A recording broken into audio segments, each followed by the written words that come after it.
kembali lagi nih di channel YouTube aku, Risma N. Rahmawati. Di sesi kali ini aku mau ngajak kalian kenalan dengan salah satu beasiswa yang terhitung masih sangat baru. Beasiswa apa itu? Nah, kalau teman-teman selama ini kenalnya dengan LPDP dan juga beasiswa unggulan, sekarang ada program baru dari pemerintah. Wow, ada BPI, Beasiswa Pendidikan Indonesia. Kali ini aku mau ngenalin kalian apa itu BPI, skemanya apa saja, syaratnya apa saja. Pokoknya hari ini kita kupas tuntas kenalan dengan beasiswa BPI. Sebelum itu, yuk teman-teman subscribe dulu channel aku agar aku lebih semangat untuk membuat video YouTube tentang beasiswa, tentang kampus, kuliner khas kampus, dan lain sebagainya. Langsung yang pertama, sebetulnya beasiswa BPI itu dari mana ya? Asalnya dari mana? Lahirnya seperti apa? Nah, BPI merupakan beasiswa perluasan program yang digelar oleh Kemdikbudristek yang kemudian dikelola oleh LPDP atau Kementerian Keuangan ya, karena LPDP kan dari Kementerian Keuangan. Jadi sebetulnya BPI ini bisa dikatakan sebagai anak dari LPDP, perluasan wilayah dari LPDP. Karena apa? Karena biaya yang dikeluarkan untuk Wordi BPI muaranya sama dengan LPDP dari Kementerian Keuangan. Nah, kalau kita ngomongin program, BPI ini memfasilitasi untuk S1 D4, S2 dan juga S3. Wow, yang luar biasanya lagi ada salah satu program yang menurut aku ini betul-betul sangat bagus ya, karena ada program calon guru SMK. Di beasiswa sebelumnya itu nggak ada ya untuk calon guru SMA. Nah, di BPI ini bagi teman-teman yang lulusan SMK mau ke S1 bisa banget untuk mendaftar di beasiswa calon guru SMK. Nanti programnya apa saja, skemanya apa saja, aku jelaskan satu persatu ke kalian. Kemudian untuk calon guru SMK itu sebetulnya sasarannya untuk siapa sih? Pelaku budaya itu sebetulnya yang dinamakan pelaku budaya itu seperti apa sih? Nanti akan aku bacakan ke kalian semuanya. Dari 1, 2, 3, dan juga selanjutnya. Dari mulai S1, S2, dan juga S3. Langsung aja yuk kita mulai dari yang S1 dulu. Oke, sekarang kita ke skema S1 dan juga D4. Biasa pelaku budaya S1 dan juga D4 itu untuk 3 penerima. Yang pertama, skema calon guru SMK. Yang kedua, pelaku budaya. Dan yang ketiga, BIM. Kita bahas satu persatu. Calon guru SMK, sasarannya adalah lulusan SMK bagi mahasiswa semester 1 tahun akademik ditentukan oleh BPI. Kemudian yang kedua, lulusan SMK yang telah diterima sebagai mahasiswa maksimal semester 3 pada tahun akademik yang sudah ditentukan oleh BPI. Yang terakhir, guru dan tenaga kependidikan pada satuan pendidikan SMK. Jadi, beasiswa S1 D4 untuk calon guru SMK ini adalah dari lulusan SMK yang sudah diterima di salah satu universitas maksimal semester 3, dan juga guru boleh nih tenaga kependidikan yang memang mengajar di SMK itu boleh mendaftar. Kemudian untuk pelaku budaya, siapa sih pelaku budaya itu? Pelaku budaya ya tentu pelaku budaya dan penyuluh kepercayaan. Teman-teman yang merupakan pelaku budaya yang merawat keindonesiaan, silahkan mendaftar di skema pelaku budaya ini. Yang ketiga, beasiswa Indonesia Maju atau BIM. Ini untuk peserta didik pendidikan menengah berprestasi yang telah mengikuti program BIM itu sendiri. Kemudian yang kedua, peserta didik atau lulusan pendidikan menengah atau pendidikan khusus yang memiliki prestasi nasional maupun internasional yang terdaftar di Puspesnas ataupun non-Puspesnas melalui program Talenta atau Talenta oleh Puspesnas itu sendiri. Nah, teman-teman, sekarang kita masuk ke jenjang S2. Jenjang S2 itu ada skema apa saja? Yang pertama ada beasiswa pendidikan tinggi akademik. Yang kedua ada vokasi. Yang ketiga ada tenaga kependidikan. Yang kelima ada pelaku budaya, masih ada nih di S2 ya. Kemudian ada juga BIM. Kita langsung aja ke sasarannya itu siapa aja sih? Nah, langsung nih ke pendidikan PTA, perguruan tinggi akademik, baik dalam negeri maupun luar negeri. Sasarannya adalah Bapak Ibu dosen.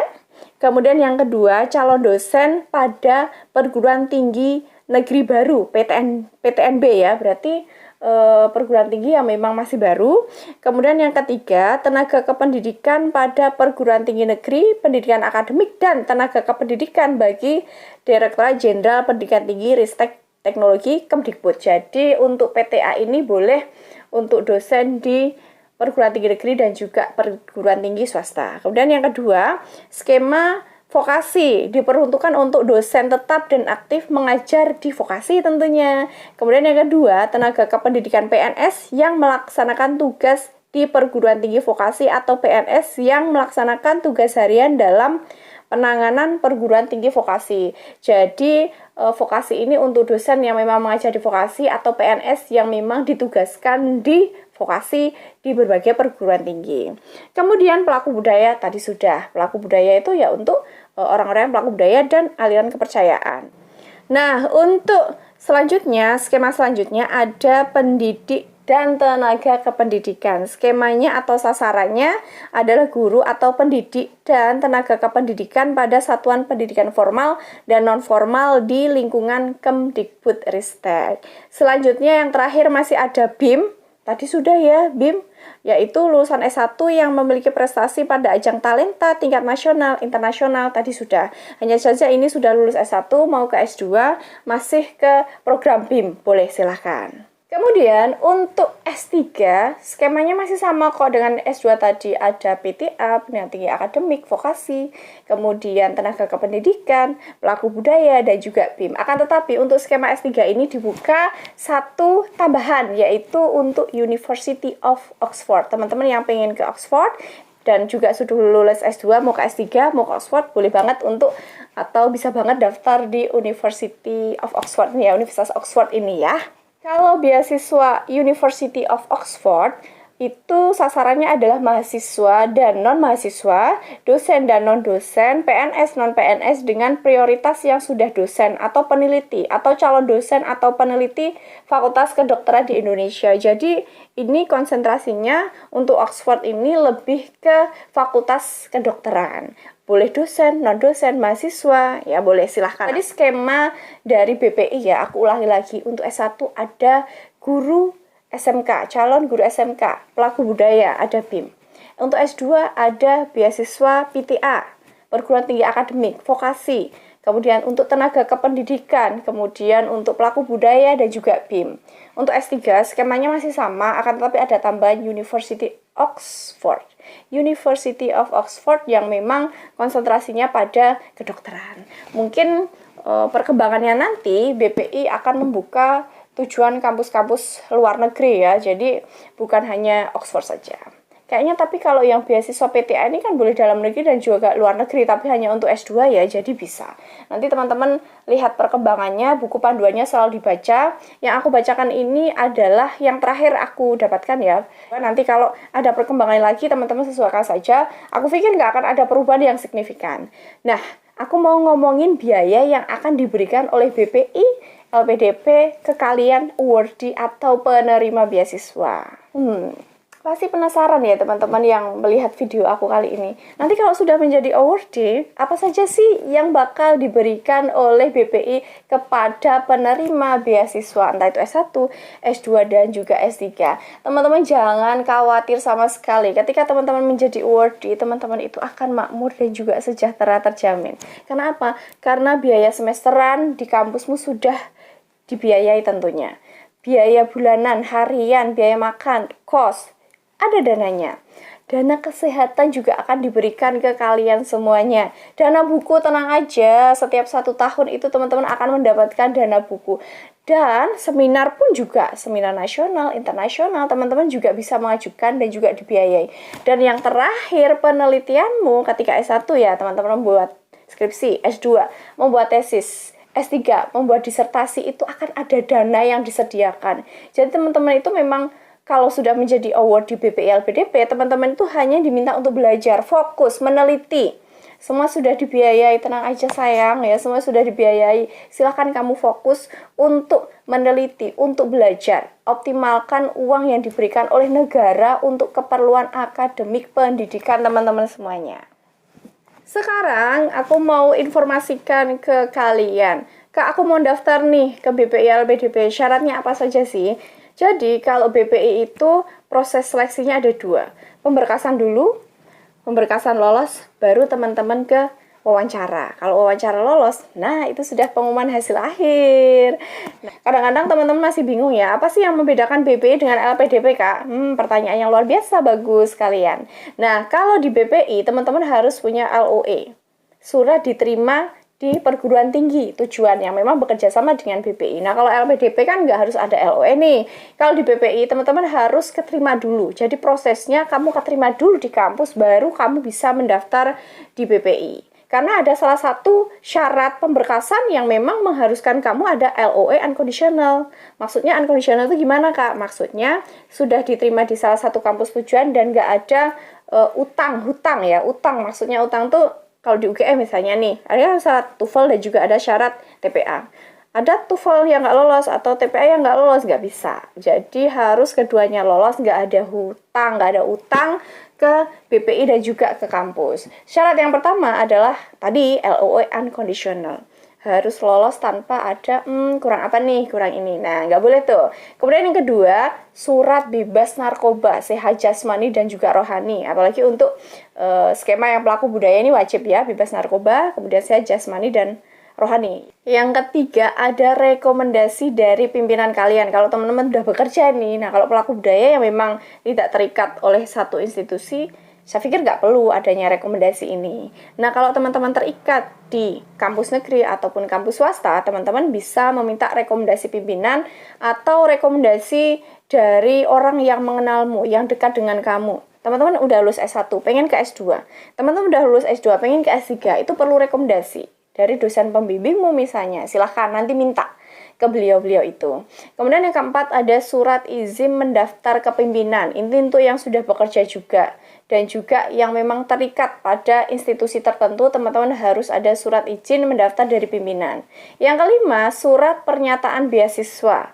Belum menerima beasiswa dari pihak lain. Ini sudah ada formatnya ya untuk rekomendasi pimpinan, surat izin mendaftar pimpinan, dan juga surat pernyataan beasiswa ini sudah ada formatnya. Nanti teman-teman cek, tinggal teman-teman isi aja. Sudah ada kok di BPI, tenang aja sayang ya, jangan pusing-pusing. Kemudian syarat yang keenam, teman-teman harus menyiapkan yang namanya IC.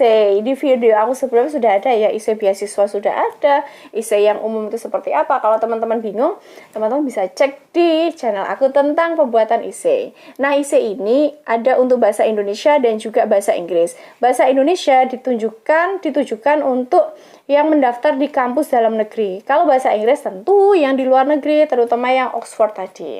IC ini ada aturannya loh, nggak bisa teman-teman menulis sembarangan berapa jumlah kata, karena sudah ditentukan oleh BPI. Nah, panjangnya 1.500 sampai dengan 2.000 kata.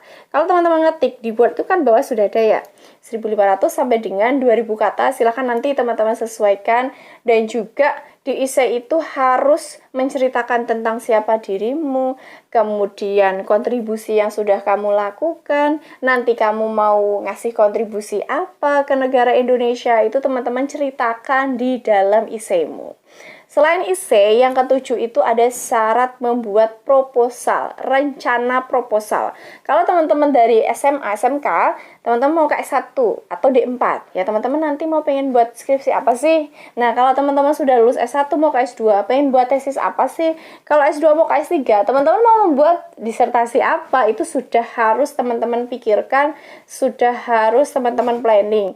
Dan proposal itu sudah ada formatnya. Judul, harus ada judul, harus ada pendahuluan, harus ada rumusan dan lain sebagainya. Itu sudah ada di panduan BPI. Teman-teman bisa cek ya. Cek, jangan lupa. Nah, untuk teman-teman yang mengambil skema dosen dalam negeri maupun luar negeri, teman-teman itu harus memiliki NIDN dan juga NITK.